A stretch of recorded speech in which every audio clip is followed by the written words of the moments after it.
My name is Ethan Cole, a private investigator in New Orleans, the city where secrets never sleep.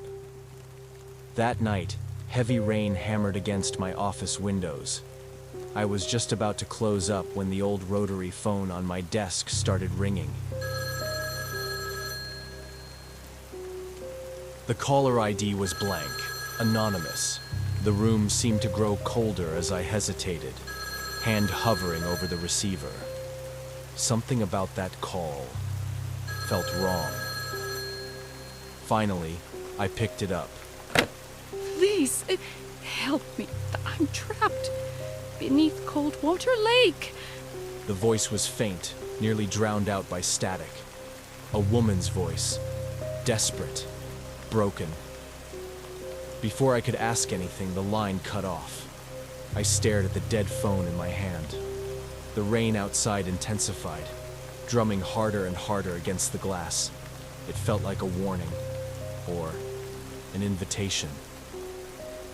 The voice was faint, nearly drowned out by static. A woman's voice, desperate, broken. Before I could ask anything, the line cut off. I stared at the dead phone in my hand. The rain outside intensified, drumming harder and harder against the glass. It felt like a warning, or an invitation. I didn't sleep that night.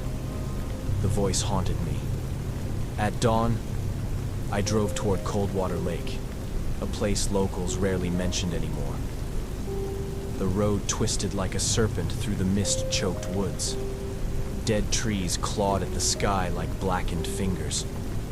The deeper I drove, the thicker the fog became, until the world itself seemed to dissolve.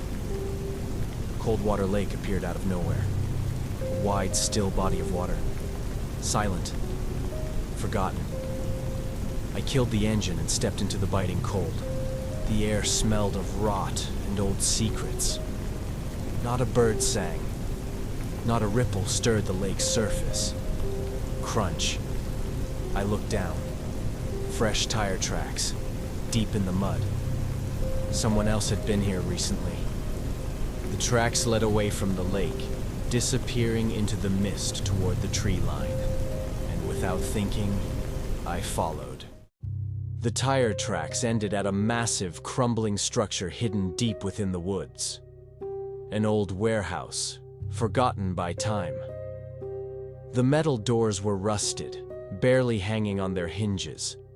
One of them swayed open in the wind, groaning like a dying beast. Inside, the air was thick, damp, suffocating. Broken beams littered the floor, shelves toppled, debris everywhere.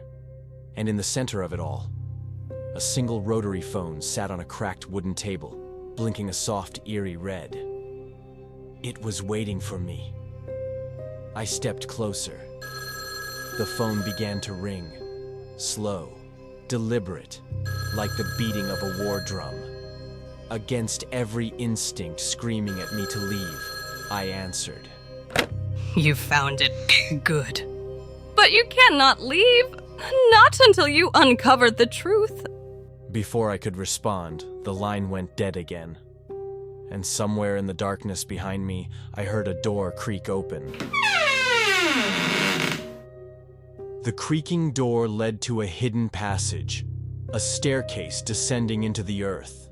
The steps were rotted, splintered, barely supporting my weight. Each step groaned like a wounded animal under my boots. The deeper I went, the colder the air became. A foul, metallic scent filled my nostrils. Something had died down here, long ago. At the bottom of the stairs, a heavy iron door, partially ajar, as if it had been waiting for me. The darkness beyond it was so thick, it seemed almost alive. I hesitated, but hesitation wouldn't save me now. I pushed the door open and stepped into the abyss. The room beyond was small, windowless, and damp. The walls were covered in mildew, the ceiling sagging under years of neglect. In the center of the room, Lying in a puddle of stagnant water, a diary. Its cover was bloated and torn. I picked it up, pages fused together by moisture. Flipping carefully, I found legible writing, frantic, scrawled. Words scratched out, rewritten, layered over and over. If anyone finds this, please. They trapped me under Coldwater Lake. Her words weren't ink anymore. They were screams frozen on the page. Behind me, the shadows shifted. A whisper brushed my ear. Or maybe it was just the wind. Either way, I didn't want to stay and find out. As I flipped the last page, something slipped out. A photo. A young woman, smiling. But the smile didn't reach her eyes. Isabella Munro. The back of the photo had a faint address scrawled across it. 1037 Maple Grove, Northwood Forest. Northwood. A place whispered about in bars and back alleys, where people vanished without a trace. I pocketed the photo. I had a new destination now. And the voice inside my head, whether real or imagined, was growing louder. Come find me. It whispered. I left the warehouse behind. The mist swallowed the road in every direction. Every instinct told me to turn back. But curiosity, or something darker, pulled me forward. I followed the address from the photo, winding deeper into the woods. Northwood Forest. The trees thickened, gnarled branches clawing at the gray sky. The deeper I went, the quieter the world became. No birds, no wind, only silence. Until ahead, an old, forgotten cabin. Its roof sagged inward, the front door open like a mouth frozen mid-scream. I approached the cabin slowly. Each step on the rotting porch groaned beneath my boots. Inside, the darkness was almost tangible. Dust hung in thick curtains through thin slivers of light. The air smelled of mildew, old paper, and something else. Something sour. Something rotten. The living room was barren, only broken furniture and moldy walls. In the back, a trapdoor in the floor, barely visible beneath a threadbare rug. A staircase leading down. Leading somewhere I wasn't sure I wanted to go. The staircase led to a basement colder than any winter. The walls were damp, the air thick with mildew. In the far corner, a corkboard. Hundreds of photographs were pinned haphazardly across it. Faces stared back at me. Young, old, men, women, children. Their smiles frozen in time. Missing persons. All from decades past. And in the center, pinned with a rusted nail, Isabella Munro. Her eyes seemed to follow me wherever I moved.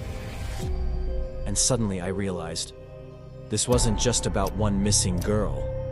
It was about dozens, hundreds, over generations. And someone had been keeping track. Waiting.